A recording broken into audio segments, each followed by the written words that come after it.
Shalom, I want to give all praises and glory to Yahweh Hashem Yahushua, double honor to the apostles and elders of Great Millstone, and much love and salutation to the Akim out there teaching this word in truth and sincerity, in the name of Yahweh Hashem Yahushua.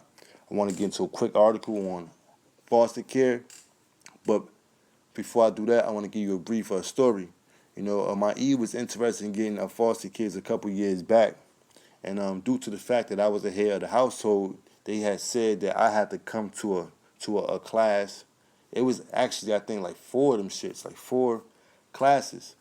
I had to get a fingerprint. They had paid for the fingerprints, because you got to pay like $75 for that shit. They had paid for the fingerprints, but I had pulled through with it, whatever like that. And inside the classes and shit, bro, like it was gay men in there. They trying to get kids.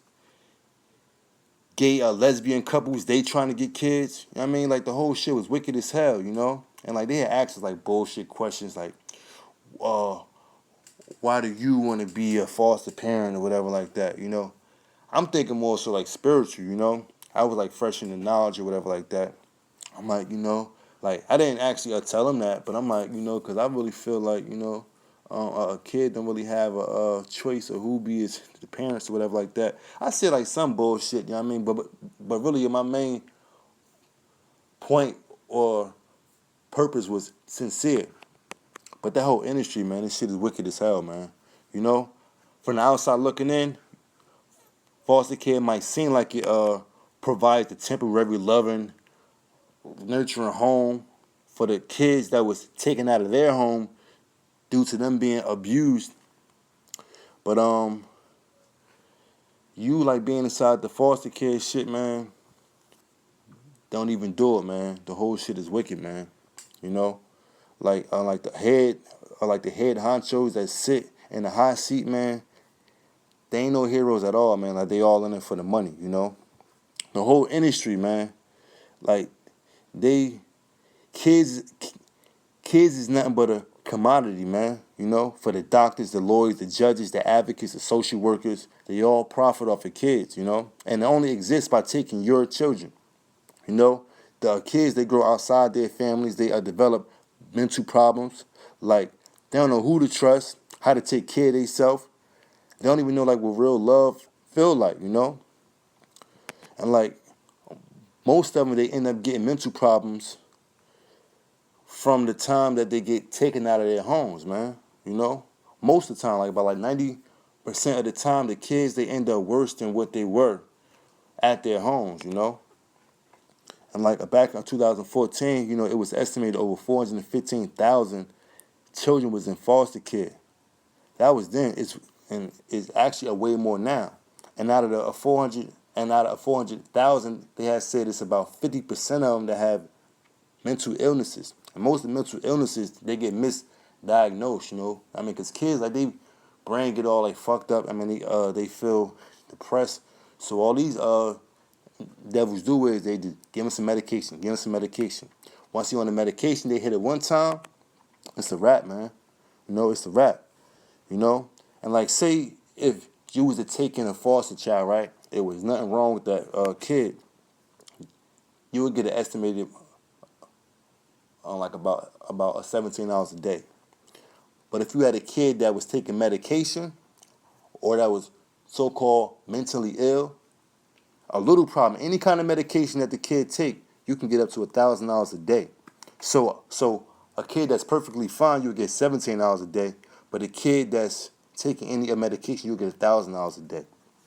So right here is an article, and what's this naturalnews.com. It says, in what appears to be a genocide for profit scheme, South Dakota officials and Big Pharma, short for pharmaceutical interests, have teamed up to remove Native American children from their homes to be put into foster care, where they are routinely overprescribed dangerous drugs used for treating mental illness. And that's a so-called mental illness, because like kids getting taken out of their home, like it'll mess up their brain, like they don't really know how to adapt to that. All right, I'm gonna jump like to the point, right? But the whole article speaks upon like how they take the Indian these are Gadites out of their home, and they're just give them medication, medication, medication. Fuck their whole brain up, man. And like it's mad organizations that's doing the same thing worldwide, But this right here, it was a focus on God. All right, right here it says to keep them drugged and in the system approach is nothing new. Activist and attorney Daniel Sheehan and the Lakota People's Law Project point to a similar situation in Texas that happened while George W. Bush was governor and state. Right, man. So really, man, it's nothing new under the sun. That shit been happening. It was another point right here I had at the top. Where is it at? Where is it at? Where is it at? Right here it says how the scheme works. The use of cultural bias guidelines in a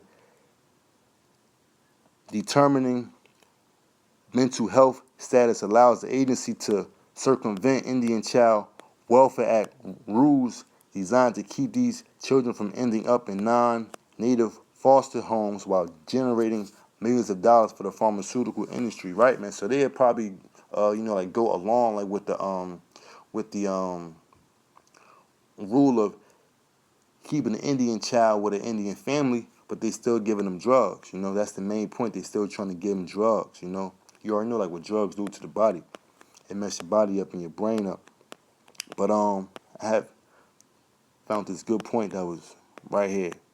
It says South Dakota places Native American children into foster homes at significantly higher rates than any other ethnic group.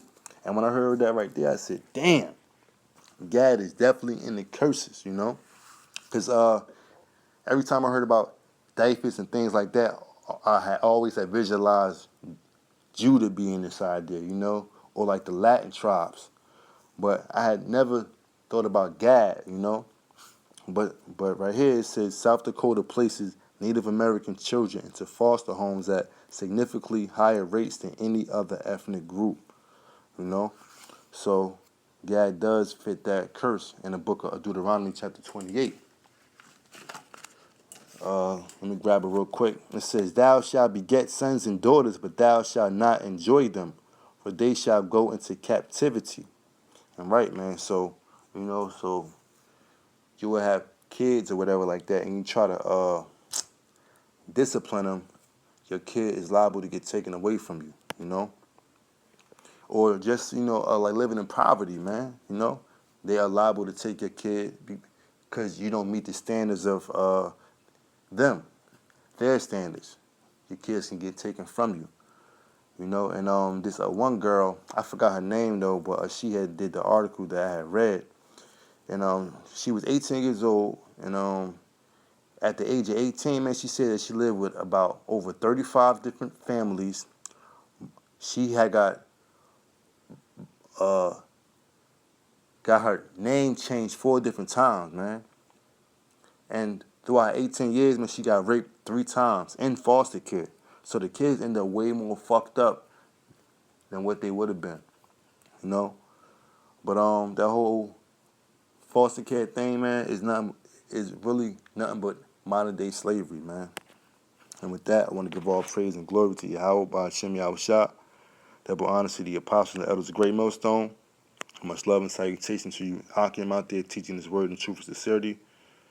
And with that, death to America.